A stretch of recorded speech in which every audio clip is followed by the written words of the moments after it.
Perfect. Welcome to the Mental Insights podcast. This is your host, Brennan Catulli, and we're here today with Sheina Schochet for episode number 9. Sheina is a licensed mental health counselor within the states of New York and Florida, and she's here today to talk not only about therapy, but in terms of some concepts that can work within improving your own mental health and trying to clarify how you can make the next steps within your life. So Sheina, if you want to do a brief introduction, welcome yourself to the audience and speak a little bit about how you got into the field of mental health.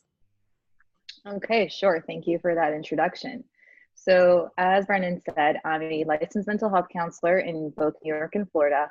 My primary client base is millennial women who are struggling with things like relationships, life transitions, career changes, and relationships can be all over the spectrum, from romantic relationships, friendships, relationship with self, which is the most important, because when you don't have a healthy relationship with self, all your other relationships are going to be affected by that.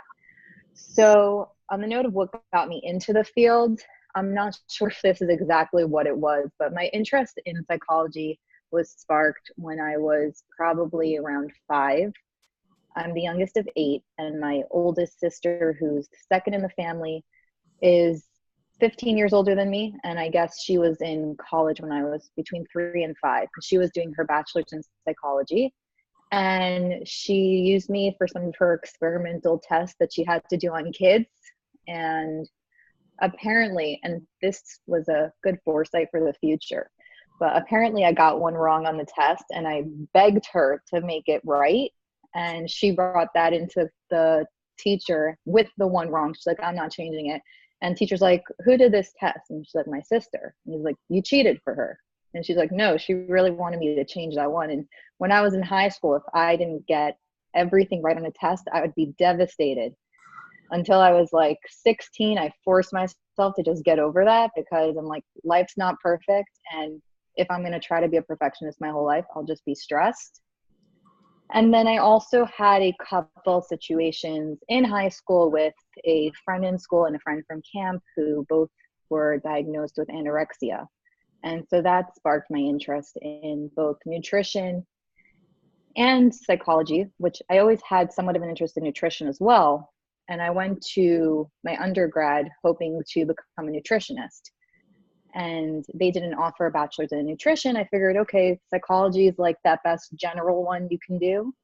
And in my Psych 101 class, the teacher was talking with me one day after the class was over, and she was saying, hey, so what's your interest? And I said, I want to work with eating disorders. And she's like, okay, so do you want to tackle that from the psychology perspective or from the nutrition perspective? And I'm like, I think I want to be a dietitian. So she's like, so how are you with like science biz? Do you like biology? You like all that stuff? I'm like, no. I'm like, I can study it, but I don't like it. So we decided psychology would be the better route for me that aligned with my interests.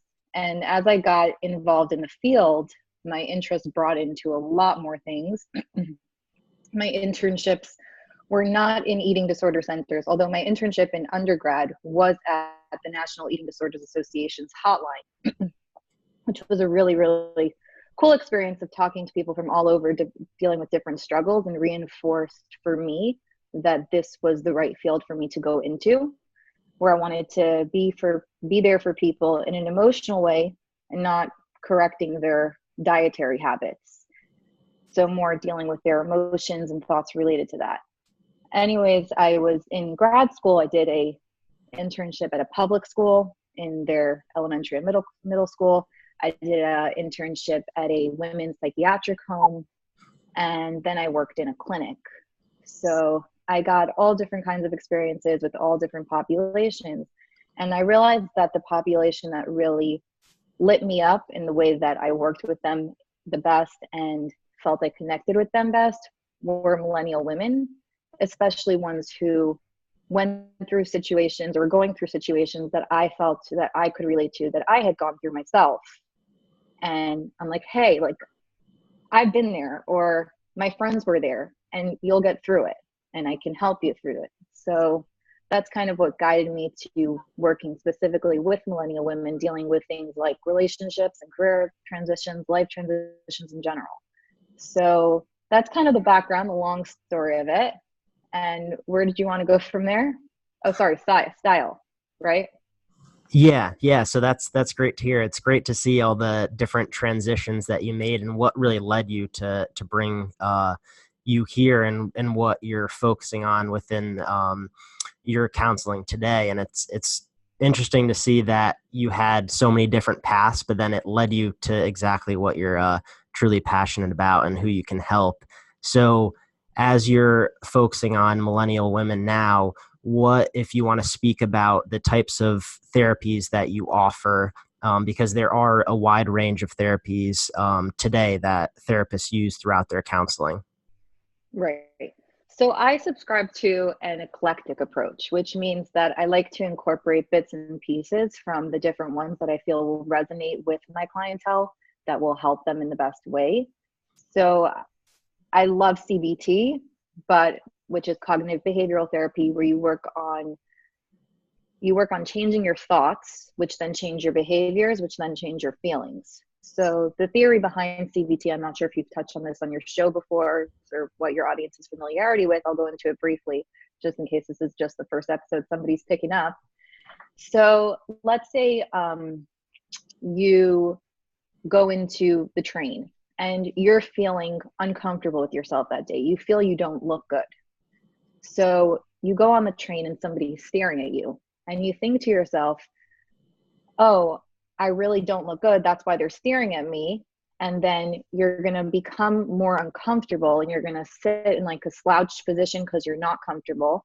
And then you're going to feel really bad about yourself because you came in there with that thought that you're not in a good place today. And so you project it onto someone else where they might have been spacing out. Like they might be listening to this podcast in their ears and they're just spacing out and you happen to be in their line of vision. They're not looking at you, but our thoughts are so powerful that they create a reality for us. And based on the way we think, we perceive things differently. That's why a lot of times you and your friend might have a discussion about something, or you might text each other something, and there's a miscommunication there because you're both coming into it with different perspectives and from different places, and you're seeing it differently.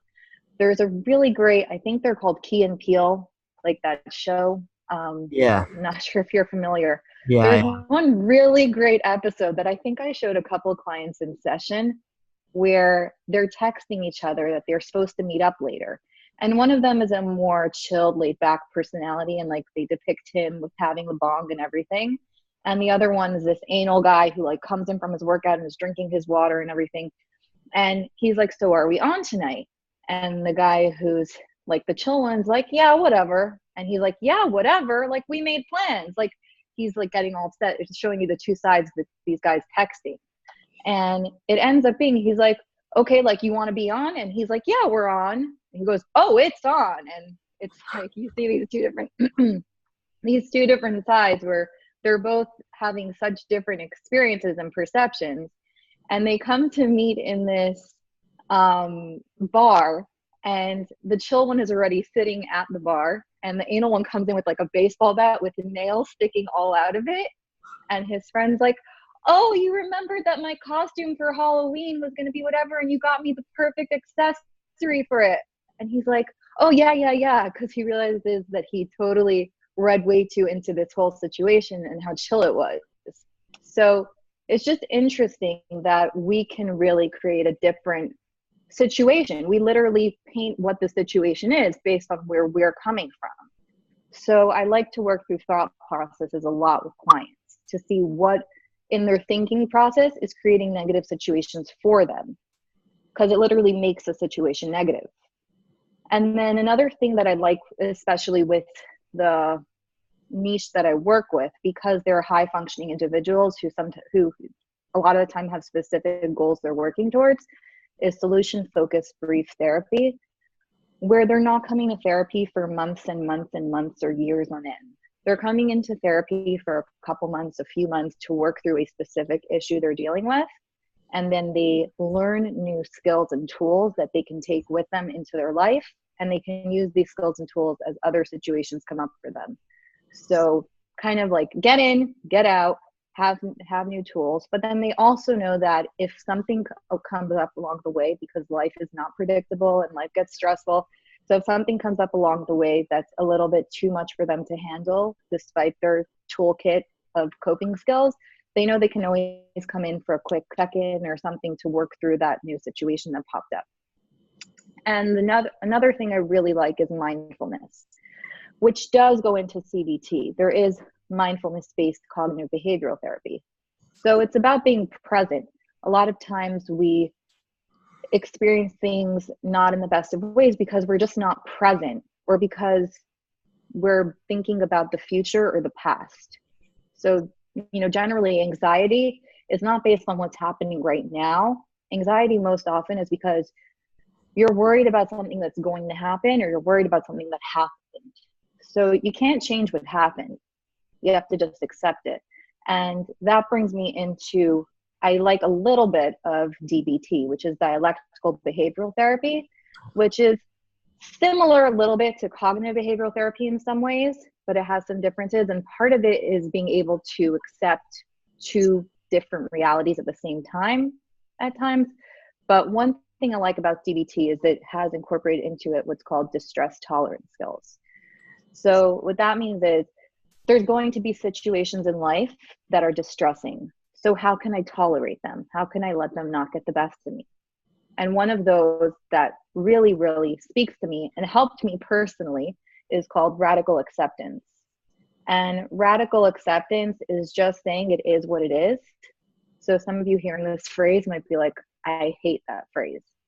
And I did. I hated that when I was a teenager, when I was dating. I hated that phrase. Like if I had a bad date and like someone was like, oh, it is what it is, I was like, no. But once I kind of accepted that, it makes life so much more pleasant, because you stop worrying about needing to control everything going on in your life. So Wonderful. Yeah, you look like you're about to ask something. Yeah, I think that's great. And I think when you were speaking about, first, we'll speak a little bit about within CBT, because you were actually speaking about one of the questions that I was going to ask is, why does our brain trick us into perceiving a different reality? So like you were saying on the train, why do people have these perceptions that are thought out throughout, and it drags them down into dark places that, as you are and become aware, you can pick that up, but originally people can't really see that. So how does the brain work through those thought processes? Okay, yeah, great question. I just wanted to also hop back. There's one other thing I wanted to bring up, Yeah, of which course. is I also like ACT, all these like acronyms. So it stands for acceptance and commitment therapy. So a lot of times I have clients who come in and they're like, so therapy means that I have to be okay with where I'm at and then just stay here for the rest of my life. And I'm like, well, if you're okay with where you're at and you want to live the rest of your life that way, that's fine. But acceptance and commitment therapy is about saying, I'm okay with where I'm at, but I know there's ways I can be better and I want to get there. So I'm going to work to get there. And it's a way that allows you to work towards your goals. It's much more freeing and healthy and positive. So let's take it into the analogy. I know everybody likes the analogy of getting fit because that's something physical that we can see. So if somebody wants to become stronger, more fit, or have a faster race, like what's the phrase that you use if you want to have like a faster run pace? Yeah, your pace. Yeah. So if they want to have a faster mile and they say, okay, I'm at a 10-minute mile, I want to be at a 9-minute mile, let's say. So the difference between accepting yourself or beating yourself up is saying, oh my God, I'm 10-minute mile, like I suck, I'm not a good runner. And then you're not giving yourself self-love, which I know you wanted to talk about later on, but you're not nurturing yourself, you're beating yourself up into doing this thing. So you're going to force yourself to do it, but it's not going to feel good doing it. And the second that you have the opportunity to stop training or stop working towards it, you're going to do that because you're not coming from a place of caring for yourself. Whereas if you say, oh, I'm a 10-minute mile, I'm great. I used to be a 12-minute mile and I got stronger and I'm really happy that I got to 10 minutes, but I know I can do even better and I'm going to push myself to get there. So you're doing that from a place of nurturing yourself, telling yourself, you got really far, you can go even further. I'm so proud of you. That's going to get you a lot further than doing it from a place of beating yourself up. So, and that's also part of the theory of DBT, which is where you kind of accept things, but also change what you want to change. So a lot of these are all related. The ones that I really like, they're all connected. So I guess they have similar undercurrents, which is why I like all of them. And then into the part where your brain affects your reality, it's because our brains take in information and make sense of them. So the only way that we experience the world is because of our brains, right? That's why when someone is brain dead, we call them a vegetable. They're not experiencing anything. They're not doing anything. So when we see something happen, or when we hear something, or when we read something, our brain takes that in, it processes that information, and it tells us, okay, this is what's happening. But what happens is our brains are not blank slates. When we start out, our lives were blank slates, but very, very quickly, we take in things, we have experiences, we have memories, and that frames the way we're going to look at things in the future. And what happens is the brain has file boxes, right? And it has schemas, which is these file boxes. So the brain tries to see, is this new thing related to something that I've already experienced, or is it something new? And it's much easier to say that it's something you've already experienced than have to create a new category, right? When you're filing things, if you've ever done a temp job or something, you never want to have to create that new folder. You're like hoping it can fit into one of the ones that's already there. So same way your brain tries to fit things into what it already knows before it goes and creates something new. So it's going to see, oh, this kind of thing happened before and it was bad, so this is bad too. And I know that we mentioned when we were talking before this about how a lot of times we notice negative things more. And I believe that it started out as a way of protecting us from an evolutionary standpoint, because if we noticed that there was something off around us, then we knew that either a predator is nearby, or maybe there's a famine coming or a drought. We have to prepare. So we have to notice these negative changes. Nowadays, it sometimes serves a purpose. There are still people who are predators or whatever. You have to be aware of things going on around you.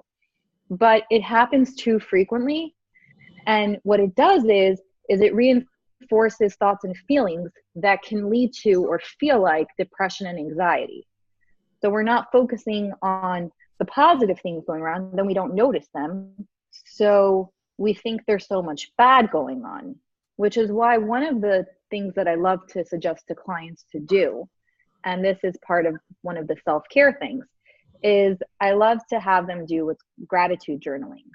So most people have heard of it in some degree, maybe some people haven't, but they've actually done real scientific studies that gratitude journaling can increase happiness, decrease stress, improve self-confidence, so many other things. It boosts your happiness levels because it forces you to notice good things going on around you.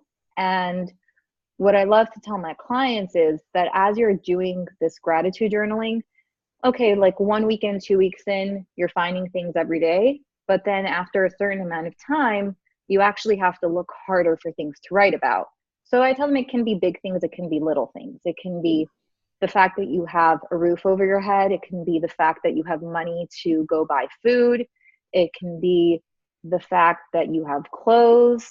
And then it can also be little things. Like for me, it was exciting whenever a Starbucks barista wrote my name right on my cup, because my name was always misspelled. That was my pet peeve as a kid. And it can be all those little kinds of things. So what happens is that once you're a couple weeks into doing this gratitude journaling, you're forced to look for things to write about because you already wrote about all like the big routine things. So you start noticing things that you didn't notice before because you need something to write about.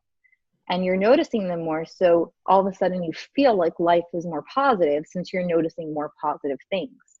And as a second thing, besides for noticing more things, is that sometimes people will create more positive experiences. They'll say, oh, I need something to write about in my journal. Let me go grab a cup of coffee with a friend and I can write that I had a fun interaction with a friend. So people will sometimes then create a situation that's positive so they can write about that. And that just creates a more positive day for you, right? So it's really, really cool how the brain can change your reality. That's not to say, though, I do want to give a disclaimer. Unfortunately, some people do have chemical imbalances or hormonal imbalances that impact their moods, and there is a physical factor involved. So I do always ask clients, when was your last checkup by the doctor? Are you okay physically? Because a lot of times physical things can affect your mood as well. So there are people where medication will be necessary in order for them to function at a normal level, or what we consider normal. So it is important to be aware of that sometimes you can be implementing all these different strategies. You can be working on changing your thoughts, but you're still not feeling better. And that's when it's time to say, maybe I need a little boost. And there's nothing wrong with it. The science is there for a reason. These medications are created for a reason. We're lucky that these things were invented to help people be happy. I saw a great graphic that said something about, if your body's not producing enough serotonin, store-bought is okay. So kind of like when people take vitamins, because obviously the best thing is to eat foods that will give you all the vitamins you need. But sometimes for some people, especially people who live in the north where we don't get a lot of sunshine, you don't get enough vitamin D in your day, and it's very hard to get the right amount of vitamin D you need just from diet changes. So people do have to take vitamin D supplements. Does that mean there's something wrong with them or they're not good enough? No. So some people, their bodies struggle with creating serotonin, which is a brain chemical that makes you feel happier. And if you are struggling with that, it is okay. It's even important for that person to go and get something that can help them with that. Definitely. I completely agree. I think you touched on some great topics. And first of all, I think talking about the medication is so important because a lot of people do really need it. And I think the one issue that comes along is if they take medication and they don't like combine it with therapy or some of these routines that we're talking about, gratitude journaling or something that can at least benefit the way that they perceive their reality. So I think that's where, Right. if you do have the medication, try to combine it with therapy or any different type of routine that you can implement. And I think the gratitude journaling is huge because I've started to journal throughout the past like year and a half, and I've been trying to do it daily, and it's substantial about what you can learn about how the way your brain thinks, how your emotions come into play throughout different environments. It's very great to see that you can start becoming aware before you start to act or do impulsive behaviors, because it can change the way that you live your whole entire life, which is incredible. And I think, Exactly. yeah, and I think this leads to talking about shooting yourself, which is one of the main topics that you like to talk about. So if you want to talk about the difference between, thinking a topic rather than acting upon it, because there's a very big differentiation of if you're actually doing what's best for yourself or if you're kind of creating that image in your mind or just sharing it and not following through. Yeah. So I just wanted to touch back on that medication part that you said, which is very true. I always tell clients, therapy might work for you on its own. I could suggest trying just therapy. I would never suggest taking just medication and not going to therapy. That's kind of like putting on a Band-Aid, but not working through learning new skills. Mm-hmm. The medication is helpful, it is useful, and for some people it is absolutely necessary. With therapy alone, they will never get to that place they want to be, just because their biology is not cooperating with that. But they need to also go to therapy. So I just wanted to reiterate that point that you said. And Yeah, on the topic of the shoulding versus wanting, I remember in grad school, there was a clip we had to watch, and I think it stems from Albert Ellis, who said, "Stop shoulding yourself." And when you hear it like that first second, it sounds like it's a bad word, and it kind of is. Yeah. It is, because so many times we beat ourselves up and we break our self-esteem or our confidence or our self-image because we think that we should be a certain way. Or I have clients that come and say, I shouldn't be depressed. I have a good life. I have a good job. I have good friends. I'm married, or I'm in a good relationship. I shouldn't be sad, or I shouldn't be anxious. And I'm like, stop shoulding yourself, because you are sad, you are anxious. There's something else going on here that we can work through. And the more that you fight it and say, I shouldn't be feeling this way, and you're in denial of those feelings or you're repressing those feelings, the more control those feelings will have over you. You have to tackle them head on and say, I'm feeling this way, I'm going to own it, and I'm going to work through it. But then that also then leads to another topic where when I say this to people, they sometimes say, okay, so, I want to do something. And because I tell them, change your word should to want. Do you actually want to do this thing? Like if somebody says, I should go to that event, do you want to go to that event? You think you should go to that event because you're part of the community and you're expected there. But do you want to go to that event, or do you not want to go to that event? Come from a place of wanting. And that gets twisted around sometimes, where someone says, I should go to work, but I don't want to go to work. Okay, but there's another thing that's involved, which is consequences. Sometimes you don't want to do something, but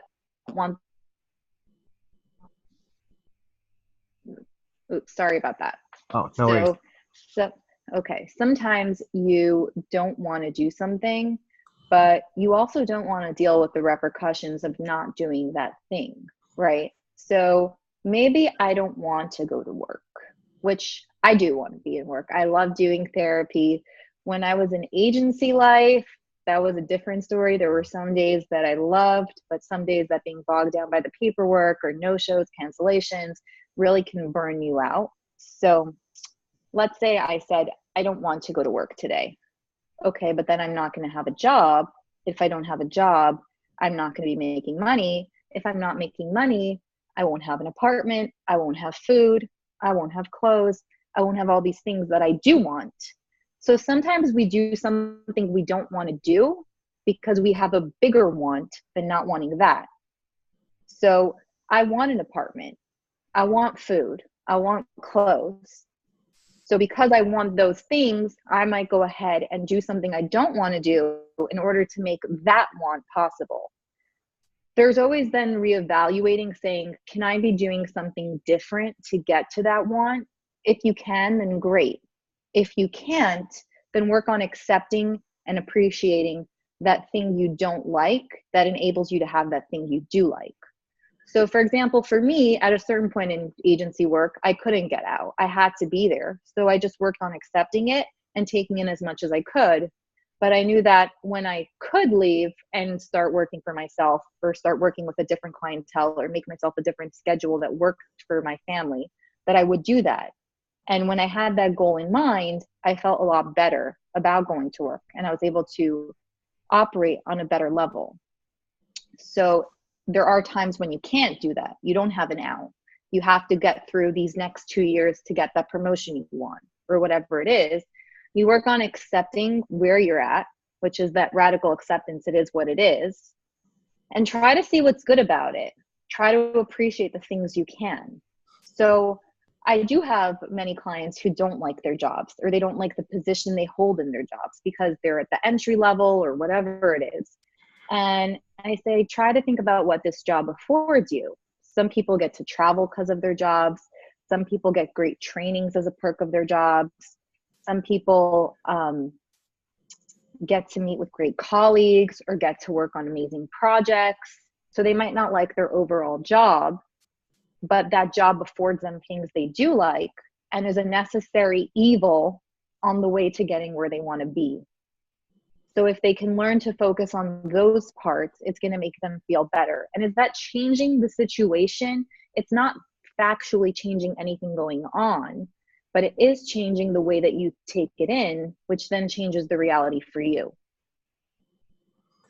Definitely. I like the way you put that. And I think it's all about kind of your perspective and how you view whether it's your job or just what you're going through, what kind of wants that you have and what you don't want within your life and how you can change that.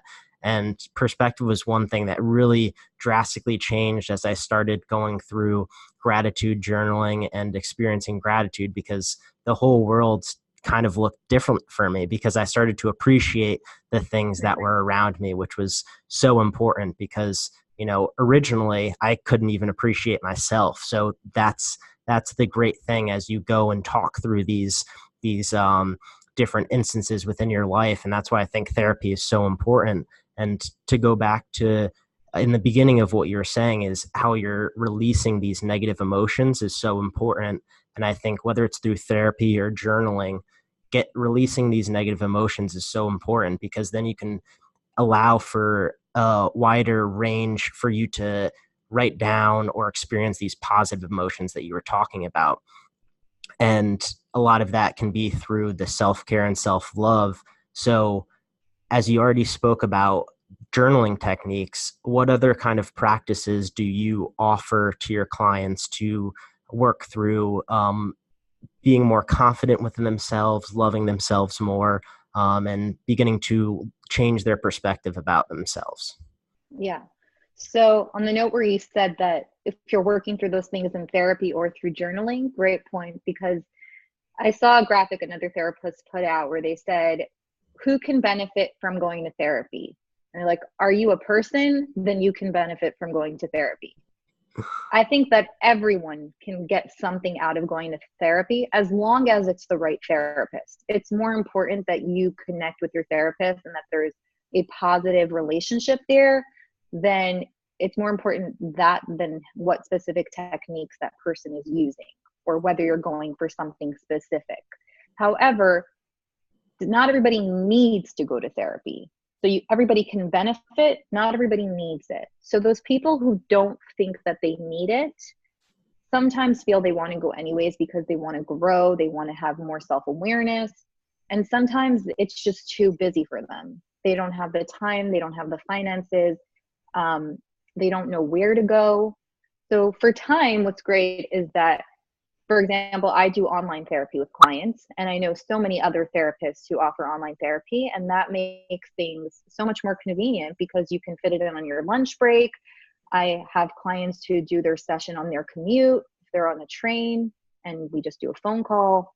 I have clients who do sessions while their kid is napping. I have clients who do a session like right when they get home.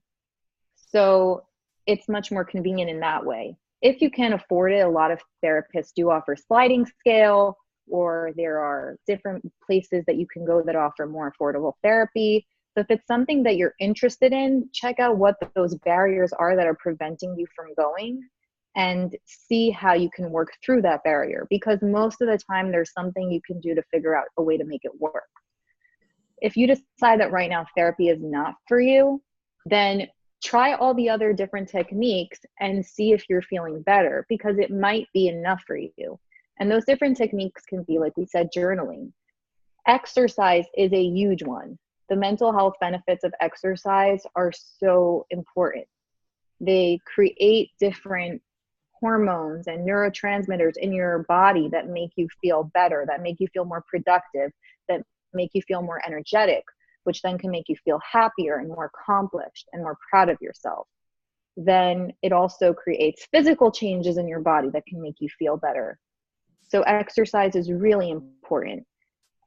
Mindfulness or meditating. Some people really like meditating. For some people, it just doesn't work. It's not their speed. And don't do something that's officially self-care if it doesn't feel like self-care to you. I have a therapist friend who just posted a video the other day where she said, you know what, I'm always preaching to clients that they should do meditations. I had 5 minutes or like 10 minutes in between sessions. I decided to do a quick few-minute meditation. She's like, I finished that meditation and I felt like going to sleep. I did not want to be at work. She's like, do not do it if it's not the right thing for you. So whatever feels like good self-care for you. For some people, self-care is calling up a friend, calling up a family member, going to meet a friend for lunch, going for a massage, reading a book. A lot of times we don't take time to just be ourselves because we have phones that have access to every single thing in the world on them, which is really great and really, what was I going to say? It's really resourceful for us that we have access, and it gives us a lot of opportunities, but then it also creates such a time suck for us, or makes us never be in the moment. And I'm guilty of this too many times. I need to sometimes force myself to get off the phone, because it's addictive. It really is. Some people actually have phone addiction. And so it's important to just get off that sometimes and read a book. Just be in the moment. Journal, like you said. Exercise, yoga, meditating, taking a bath, going on a walk. Nature is very healing. So even just going to sit at the beach or going on a hike, going in the forest, which then gives you that added benefit of also being exercise. And working on your thoughts can be a great way of self-care, challenging them. I always tell patients who are experiencing negative thought patterns, whether it's anxious thoughts or if it's thoughts where they're putting themselves down, I'll tell them, work through that thought. Ask yourself, is there proof that this thought is true? Is there anything that says this thought is not true? I ask them to think of a few pieces of quote unquote evidence for saying that that thought is not true. Then think about, okay, if this thought, whatever the situation is, what would be the best case scenario that would happen? What would be the worst case scenario that would happen? And what would be the likely scenario that would happen? So for example, so I'll give a personal example. I don't want to give a patient example, but when I was working at an agency, there was one day that I was walking from the train to work, and a lot of times I would do my notes from home. I would log in remotely and then finish my notes up, because there were long days at the agency. And when finally I finished that last client, I did not want to stay for another hour to finish up notes. So I'd go home, log in remotely, finish my notes once I put my daughter to bed or whatever it was. And I tried doing notes one night and it wasn't connecting. And I figured, okay, I guess the computer shut down. The computer had to be on. So the next morning, I knew that my coworker got to work before me and I wasn't going in for a couple hours. So I texted her and said, hey, can you just go into my office and turn on the computer just so that I can connect to it? And she was like, sure, fine. She turns on the computer for me, and that's it. I log in, did my notes.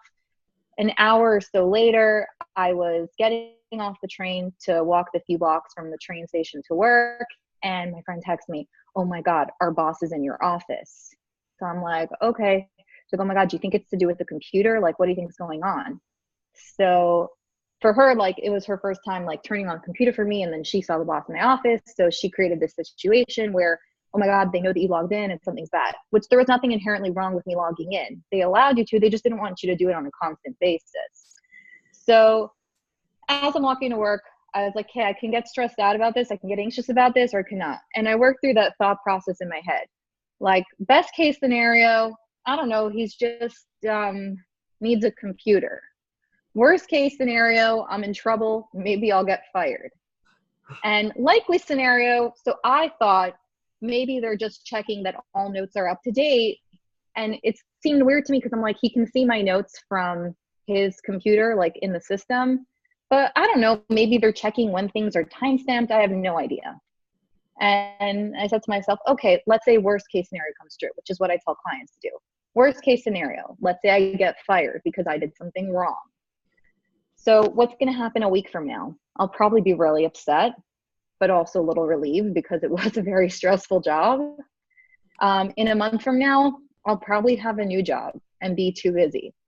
In a year from now, it's going to be like a faint memory, but I'll be busy somewhere else. And 5 years from now, it's not going to even be a blip on the radar. I came to work, and the scenario was that there was a leak in my boss's office. So he asked the secretary which room is available that I can go use a computer in. So I could have been stressing out that whole walk and saying, oh my God, I'm in trouble. What's going on? What's going on? And I use the things that I teach my clients to do because they work. And I said, okay, whatever it is, it is. Either like it's just something that I don't know or I'm fired. But whatever it is what it is. I can't change it on my walk. So why should I be stressed for the next few blocks? So, just a real life scenario. Definitely. That's a great example. I think it definitely plays into a part that you're following through with, what you're preaching, with what you're teaching and telling your clients, which is definitely is so important that you can translate it into your own life. And I loved all the tips. I think, exercising, nature, so important. Those are really a lot of the things that I like to focus on, along with nutrition. And really, I think that really translates well into speaking about relationships, because if you look on the side of when somebody is struggling, they really shy themselves away from their relationships, from people, whether they cancel plans or just stay in their room, their apartment, and they don't really seek out that social activity. But then on the flip side, once you start to love yourself, you can see that your relationships tend to grow. You start to connect with more people. So why don't you talk about how someone could evaluate their relationships and see how they can try to really benefit how they're connecting with people and who they're focusing their energy on. Because relationships, I think, are very important, not only for your mental health, but just to, stay busy, stay active. It plays a part into our whole health and well-being. Yeah, relationships are really important. And you do definitely notice that when you're not feeling your best, that you retreat and isolate yourself. And you have to notice what's going on in my life where I'm isolating. And what's funny is that when people are in a good place, a lot of times they're incorporating a lot of these tips. You can't pin it on one specific thing. It's just like throwing spaghetti at the wall, and you don't know which one is making you happier, but the culmination of all these different things is just making you function better and happier. So it's just keeping on adding activities into your day and into your life, and adding relationships into your life, and adding skills into your life that make things more positive and pleasant for you. And inside of relationships, several times I've had friends where they'll tell me, so, like when we didn't go out for a while, I had this going on. And I'll say, I'm so sorry that I wasn't there for you. And unfortunately, sometimes I'm like too busy with work to notice things going on with people in my life who I don't see on a regular basis. If it's your spouse or your child, you're seeing them every day, which even then, sometimes you don't know what's going on beneath the surface unless you make it a point to have communication. But then especially with people who are close to you that you don't see on a regular basis, if you notice that somebody who normally reaches out to you often is not reaching out, reach out to them and say something like, hey, just checking in on you. You want to go grab a coffee? Or even if you don't have time to actually go out and meet them, just let them know you're thinking of them, because you don't know, everybody around you is dealing with something in their life. And some people are dealing with it better and some people are struggling more. Everyone in your life has something going on, whether that's work stress, relationship stress, health stress. There's so many things going on at every moment that you don't know what the person next to you is dealing with.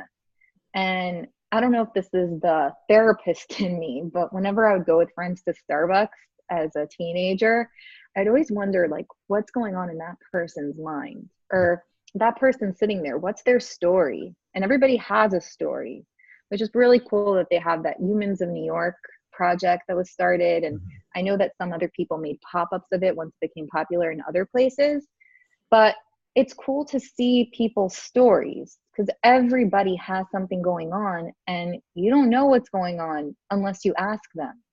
And some people are not going to tell you. Some people will say, oh, I'm fine. But some people are just waiting for that person to ask them, and they're going to tell you everything. And they're going to feel so good that somebody reached out to them to see how they're doing and to ask them their story. And that's an important part within relationships, which is just make sure you're keeping an open line of communication. Most issues in relationships are because of miscommunication or lack of being present so that you don't notice things. And it's important to be aware and to tune into what's going on with the people in your life so that you see when something seems off and ask them about it. Because sometimes, like, you meet up with a friend or you bump into a friend somewhere and you think that they snubbed you or didn't pay attention to you. And you don't know that maybe they just got a really bad call about something and they're not in a good place. And that had nothing to do with you. They're hurting and they were acting from a place of pain. And you took it as, oh, wow, she just treated me like a whatever. And instead of saying that, where's that coming from? And sometimes there are exceptions to everything. There are times where that person was just not in a good mood and didn't want to be nice to you. But that's not the case most of the time, especially if it is someone that you consider a friend. So it's about tuning in and just being there and letting them give the chance to tell you what's going on beneath the surface.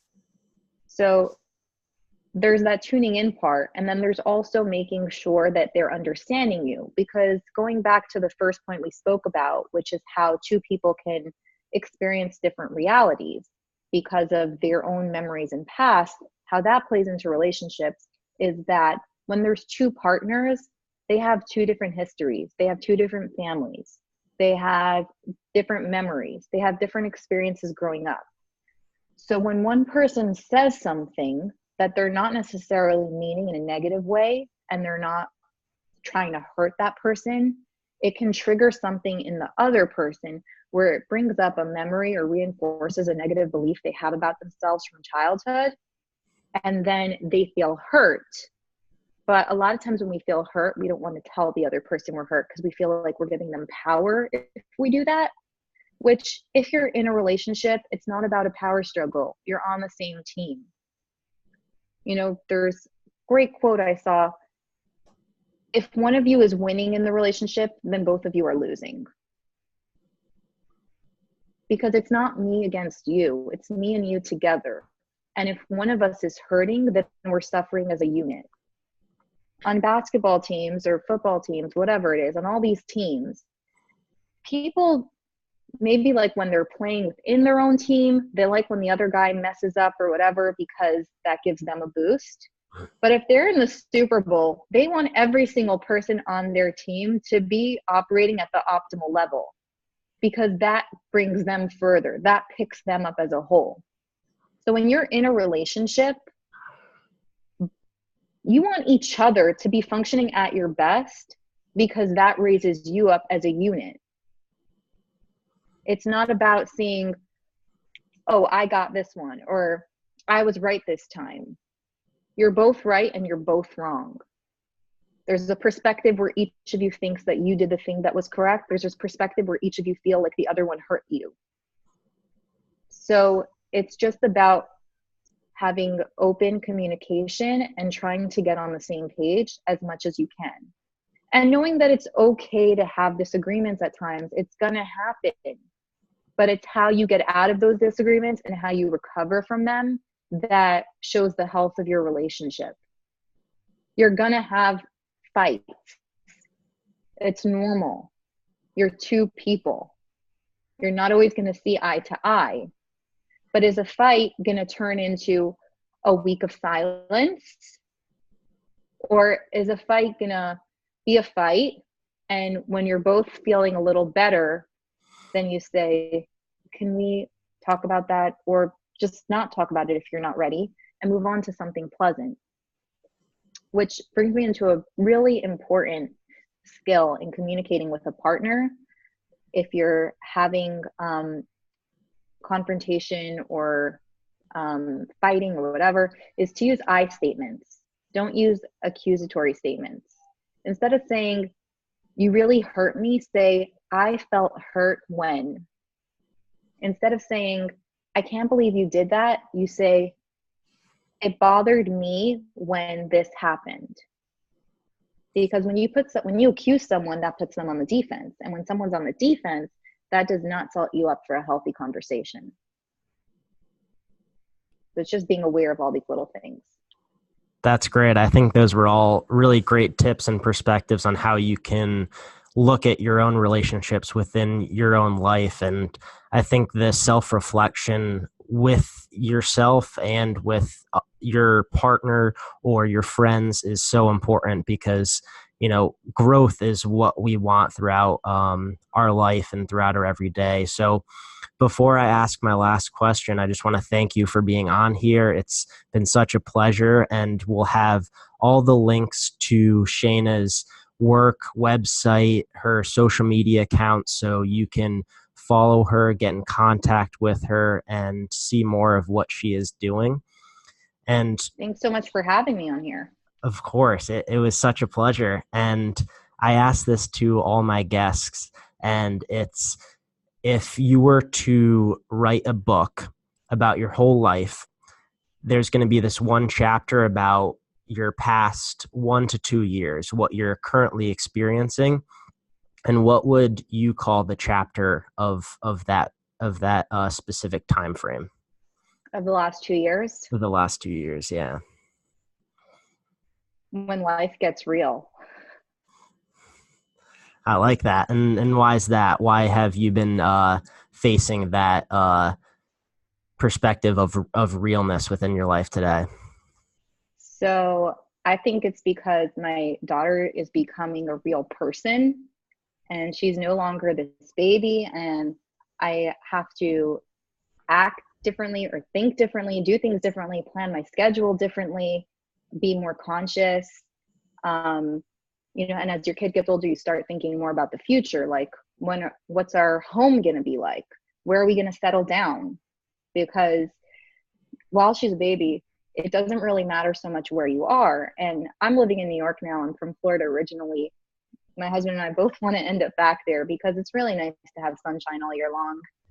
And, when your kid's a baby, you're like, okay, we'll move someday. And then when your kid's starting school, you're like, wait, I don't want to pull her out once she's in elementary school and have to start somewhere new. So when are we making these changes? How are we making these changes? And so life just got real. I like that answer. And I think those are very, very good questions that I think a lot of people face throughout. It's, when, where, why are we going to make these changes and make these big decisions within our own life?